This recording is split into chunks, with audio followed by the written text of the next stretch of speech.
अस्सलाम वालेकुम, मैं हूं जावेद फारूकी। पंजाब की सियासत के हवाले से आज एक और बहुत ही अहम और हंगामा खेज़ दिन जो है वो अपने इख्तिताम की तरफ बढ़ रहा है। अब से चंद लम्हे कबल ही अदालत की तरफ से हुक्मनामा आया है, जो गवर्नर ने नोटिफिकेशन जारी किया था वज़ीर आला की को डी नोटिफाई करने के हवाले से। तो उस हवाले से अदालत में हेयरिंग हुई आज सारा दिन। और पहले तो ये भी एक तमाशा चलता रहा कि एक उसमें जो है एक बेंच बना, फिर वो बेंच तहलील हो गया, टूट गया, उसके बाद फिर नया बेंच बना। सो ये एक चलता रहा सिलसिला। लेकिन अब जो शाम को जितनी प्रोसीडिंग हुई उसके बाद अदालत ने चौधरी परवेज़ इलाही से ये यकीन दहानी मांगी थी कि वो जो गवर्नर ने जो हुक्म दिया है कि आप वोट ऑफ कॉन्फिडेंस ले, उसका मामला जब तक तय नहीं होता आप असेंबली नहीं तोड़ेंगे। तो ये उन्होंने यकीन दहानी अदालत में अपने वकील के ज़रिए जमा करा दी। सो असेंबली ना तोड़ने की यकीन दहानी जमा करवा दी है। ये एक अलग बात है कि इसकी सिग्निफिकेंस क्या है। ये इमरान खान के ऐलान के बिल्कुल उसके उलट है, बरक्स है। लेकिन उसके साथ साथ एक बहुत बड़ा रिलीफ अदालत की तरफ से वज़ीर आला चौधरी परवेज़ इलाही को मिल गया है कि अदालत ने गवर्नर का जो हुक्मनामा है, जो नोटिफिकेशन है जिसमें उन्होंने डी नोटिफाई किया चीफ मिनिस्टर को, उसे सस्पेंड कर दिया है और वज़ीर आला दोबारा से बहाल हो गए हैं। और मैं अगर गलत नहीं हूँ इसकी तशरीह करूँ तो उनकी कैबिनेट भी बहाल हो गई है।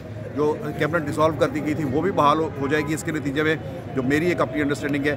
सो ये कल के दिन के जो एक थी पोजीशन, उस पोजीशन पर वापस चले गए हैं चौधरी परवेज़ इलाही। सो ये एक आज ये जो अदालत का है, और इसकी 11 तारीख फिर अगली समाअत की जो है वो अदालत ने डाल दी है। यानी इसमें कितने दिन मिल गए हैं, आज अभी 23 तारीख है, 23 के बाद 11 जनवरी तक डेट जो है वो चली गई है। तो तकरीबन को 15 दिन के करीब जो है वो चौधरी परवेज़ इलाही और उनकी काबीना को मिल गए हैं, 15 दिन से भी ज़्यादा।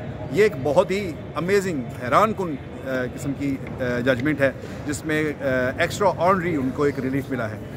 उसके बाद वो ये वोट ऑफ कॉन्फिडेंस की डेट जो है वो मुकर्रर की जाएगी, 11 जनवरी के बाद मुकर्रर की जाएगी। और उसके बाद वो क्या डेट मुकर्रर की जाती है, तो आज तो यही लगता है कि पंजाब असेंबली की तहलील वाला मामला ये ना सिर्फ इमरान खान के हाथ से निकल रहा है, बल्कि उसके बाद असेंबली की तहलील को रोकना, चीफ मिनिस्टर को डी नोटिफाई करना और डी नोटिफाई करके अपनी हुकूमत बनाना, ये जो मुस्लिम लीग नून की जो ख्वाहिश है, ये उसके हाथ से भी ये मामला निकल रहा है। तो दोनों, मुस्लिम लीग नून और PTI, आज का दिन उन दोनों में से किसी का नहीं है। आज का दिन चौधरी परवेज़ इलाही का है और उन तमाम कुव्वतों का है जो नहीं चाहते कि ये असेंबलियाँ तहलील हों। सो ये एक, इसके अंदर मैं समझता हूँ कि ये एक लाइन है जो सबसे स्ट्रॉन्ग लाइन सामने आती है सारे खेल के अंदर से, कि एक चीज़ की जीत हुई है। आज 23 तारीख है, 23 तारीख अनाउंस की थी असेंबलियाँ डिसॉल्व करने की। आज 23 तारीख को असेंबलीज डिसॉल्व नहीं हुई और कोर्ट ने भी जो फैसला दिया है उसमें भी बड़ा जो मेजर आउटकम है वो यही है कि असेंबली ना तोड़ने की यकीन दहानी ली गई। और उसके बाद चौधरी परवेज़ इलाही को 15 दिन का स्टे जो है वो दे दिया और वो दोबारा अपनी सीट पर आ बैठे हैं।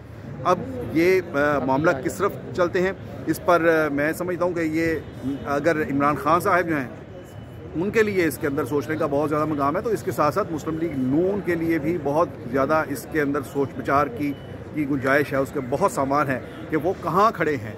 जो एक दावा ये था और उनका ये ख्याल था कि बहुत से जो ताकतवर हल्के हैं वो उनके साथ, अब तो ये बात कहते हुए भी थोड़ा सा तवक्कुफ़ करना पड़ता है कि जितनी लाउड एक यकीन दहानी और अनाउंसमेंट आई है कि वो जो है न्यूट्रल हो गए हैं, और उसके बाद ये इस चीज़ को तबसरे में लाते हुए भी, लेकिन बहरहाल ये है कि ये एक परसेप्शन था और ये परसेप्शन दिया भी जा रहा था, इनके तासुर दिया जा रहा था कि ताकतवर हल्के अब इस सारी मूवमेंट के साथ हैं।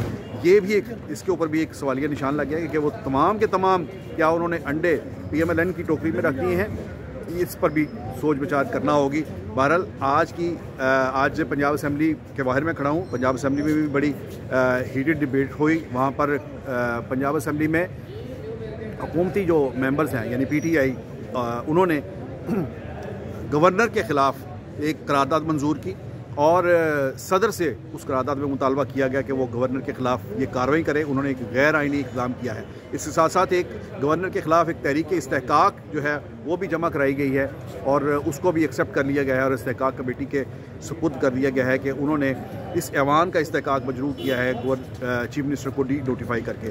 सियासत का ये जो खेल है बड़ा पेचीदा और बड़ा दिलचस्प और बड़ा ही पुरस्कार किस्म का होकर आगे बढ़ रहा है। देखते हैं आने वाले दिनों में इसमें क्या मज़ीद डेवलपमेंट्स होती हैं। तब तक के लिए इजाज़त दीजिए। अल्लाह हाफ़िज़।